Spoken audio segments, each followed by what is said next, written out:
बहुत स्वागत है आप सभी का प्राइम न्यूज देख रहे हैं आप। मैं हूं आपके साथ सिमरन पटेल।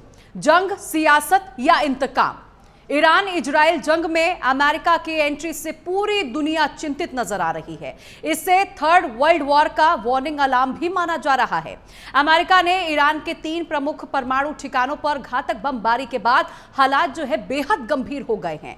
इस हमले को लेकर ईरान ने न केवल अमेरिकी पर बल्कि अंतर्राष्ट्रीय कानूनों को उल्लंघन करने का भी आरोप लगाया, बल्कि इजराइल पर मिसाइल हमले तेज करने और खुले तौर पर दोनों देशों को चेतावनी भी दे डाली है। जिस तरह से शनिवार रात को अमेरिका ने ईरान के फोर्डो, इरफान और नताज पर परमाणु ठिकानों से बड़े पैमाने पर हमले किए, वहीं अमेरिकी B-2 बॉम्बर विमान से हमले किए गए। हमले में GBU-57 जैसे शक्तिशाली बंकर बस्टर बमों का भी इस्तेमाल किया गया, जो जमीन के अंदर बने किलेबंद परमाणु केंद्रों को नष्ट करने में सक्षम हैं।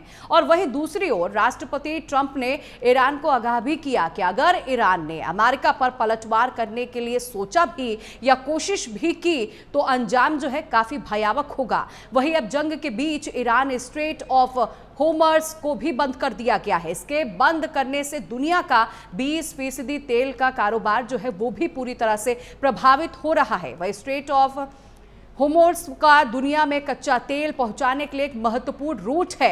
अब इसे लेकर सवाल यह भी उठ रहा है कि ट्रंप मांग रहे थे 2 सप्ताह का वक्त, लेकिन 2 सप्ताह का वक्त मांगने के बाद ट्रंप की तरफ से यानी अमेरिका की तरफ से इतने बड़े हमले क्यों किए गए। अब सवाल यह भी है कि अगर ईरान भी इस पर पलटवार करता है तो क्या वाकई जिस तरह डोनाल्ड ट्रंप बयान दे रहे हैं कि ईरान को भुगतना पड़ेगा, अंजाम काफी बुरा हो सकता है। इसे भी लेकर कई सवाल जो है वो हो रहे हैं। इसी पर आज हम चर्चा करेंगे, लेकिन आपको ये भी तस्वीरें जो आप देख रहे हैं, आपको बता दें कि आज 12वां दिन हो चुका है और जंग लगातार जारी है। दोनों देशों में तबाही जो है मच रही है। B-2 बॉम्बर क्या है? B-2 का डिजाइन रडार रोधी है। इसी बॉम्ब से हमला जो है अमेरिका की तरफ से किया गया है। B-2 को किसी रडार के इंटरसेप्ट नहीं किया जा सकता। खासियत क्या है ये आप समझिए। B-2 का फ्लाइंग विंग डिजाइन इस विमान को खास बनाती है और इसी विमान से, इसी हथियार से अमेरिका ने तबाह किया है और ये 18 टन तक भारी हथियार को अपने साथ कैरी कर सकता है। इसकी क्षमता इतनी है। परमाणु बम और बता दें आपको, पारंपरिक बम और ट्रोजन जैसे बम जो है इसकी क्षमता भी बताई जा रही है। बिना ईंधन भरे ये विमान जो है लगभग 11,000 किलोमीटर तक उड़ान भी भर सकता है। तो दुनिया का सबसे महंगा विमान है और ये विमान जो है 2 से आपको बता दें 15 टन के बंकर बस्टर को बम भी ले जा सकता है। अब देखिए आपको यह भी जानकारी दे, दुनिया का लगभग 20 से 30% कच्चे तेल का कारोबार होता है, लेकिन जिस तरह जंग जारी है इस पर व्यापार पर भी असर जो है वो पड़ेगा। तेल की कीमतें 80 से $150 तक पहुंच गई है। तेल की कमी और कीमतों में वृद्धि से वैश्विक जो स्थिति है वो भी काफी खराब होगी। इसका असर अमेरिका, यूरोप, एशियाई जैसे देशों पर भी पड़ेगा। लेकिन ऐसे में सवाल ये भी है कि अगर एक और जहां ईरान को चेतावनी अमेरिका की तरफ से दिया जा रहा है तो इजराइल के समर्थन में क्या रूस और पाकिस्तान भी उतरेंगे? उनका स्टैंड क्या होगा? ये भी एक बड़ा सवाल है। और देखिए जानकारी आपको ये भी दे दिए कि 12वां दिन है आज और आज भी कई मिसाइलें जो है वो दागी गई हैं। तबाही जो है दोनों देशों की तरफ से लगातार जारी है। जो आंकड़े अभी तक निकलकर सामने आए हैं वो भी हम आपको बताते हैं। ईरान की तरफ से अभी तक 700 से ज्यादा मिसाइलें जो है वो भी दागी गई हैं और इजराइल की तरफ से भी हमला जो है लगातार जारी है। क्या असर पड़ेगा वो हम आपके टीवी स्क्रीन पर आपको लगातार दिखा रहे हैं। और जानकारी आपको ये भी दे दे, पारस की खाड़ी और अरब पर भी असर पड़ेगा। खाड़ी देशों में ऑयल सप्लाई जो है समुद्री रास्ते से होता है और अगर ये युद्ध नहीं रुकता तो असर जो है व्यापार पर देखने को मिलेगा। अब ऐसे में सवाल यह भी है कि इजराइल और ईरान के जंग के बीच भारत का स्टैंड क्या है। तो आपको यह भी बताते हैं कि प्रधानमंत्री नरेंद्र मोदी ने फोन पर बात भी की है। शांति बनाए रखने की अपील जो है भारत की तरफ से किया जा रहा है। ईरान इजराइल जंग पर भारत का क्या रुख होगा, इस पर भी सबकी नजर टिकी हुई है। तो चर्चा की शुरुआत करते हैं और हमारे साथ गेस्ट जुड़ चुके हैं। अब हमारे साथ जुड़े हैं आरके भार्गव जी, जुड़े हुए हैं, रक्षा विशेषज्ञ हैं। आरके जी, आपका बहुत स्वागत है सर। और एसएस पठानिया हमारे साथ जुड़े हैं, फॉरेंस एक्सपर्ट हैं सर, आपका भी बहुत स्वागत है। डॉक्टर संतोष पांडे हमारे साथ जुड़े हैं, फॉरेंस एक्सपर्ट है सर, आपका भी बहुत स्वागत है। विपिन शर्मा हमारे साथ जुड़े हुए हैं, विपिन सर आपका भी बहुत स्वागत है। और हमारे साथ स्टूडियो में मौजूद है ओम प्रकाश जी, हमारे वरिष्ठ सहयोगी हैं सर, आपका भी बहुत स्वागत है। सबसे पहले आरके सर, मैं आपका रुख करना चाहूंगी। आरके सर, जिस तरह हम देख रहे हैं कि तबाही जो है ईरान और इजराइल की तरफ से, दोनों तरफ से मच रही है, क्या अंजाम होगा सर? किस तरह देख रहे हैं आप इसे?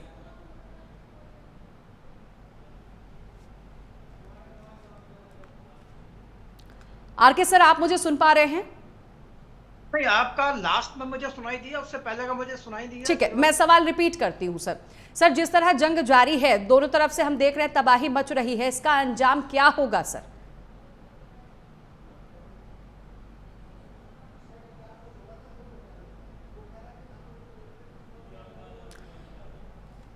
ठीक है,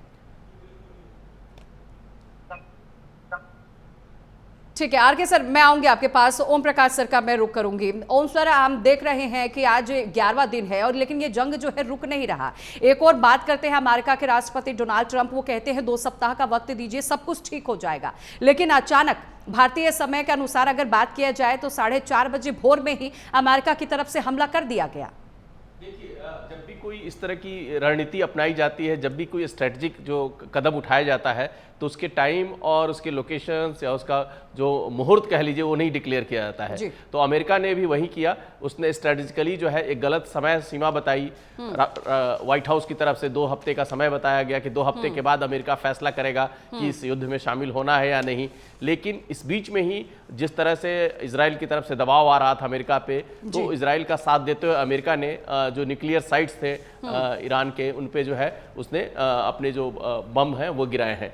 लेकिन इस बम गिराने के साथ ही एक तरह से मानिए औपचारिक रूप से भले ही अमेरिका अपने आप को अलग कर रहा है अभी तक युद्ध में शामिल होने से, लेकिन वो युद्ध में एंट्री हो चुकी है। और इस युद्ध में एंट्री के बाद से ही जिस तरह से दुनिया भर में इसको लेकर प्रतिक्रियाएं आई हैं, वो बिल्कुल आपको इशारा कर रहा है कि दुनिया जो है 2 खेमों में बंटती जा रही है। यूरोपीय देश हैं, वो अमेरिका को कंडेम नहीं कर रहे हैं, वो कह रहे हैं कि युद्ध नहीं होना चाहिए, डिप्लोमेटिक टाइज होनी चाहिए, बातचीत का रास्ता खोलना चाहिए, बातचीत के टेबल पे बैठना चाहिए जी। लेकिन रशिया है, चीन है, ये जो है खुलकर जो है वो ईरान के साथ हैं और उन्होंने अमेरिका को कंडेम किया है, अमेरिका की आलोचना की है और साफ साफ कहा है कि जो यूएन चार्टर है उसका ये उल्लंघन है। तो कहीं ना कहीं जो महाशक्तियां हैं, एक तरफ अमेरिका है और एक तरफ रूस है, चीन है, तो इनके बीच में जो एक तरह से कह लीजिए कि इस बमबारी के बाद से है जो वो दूरी बनी हुई है।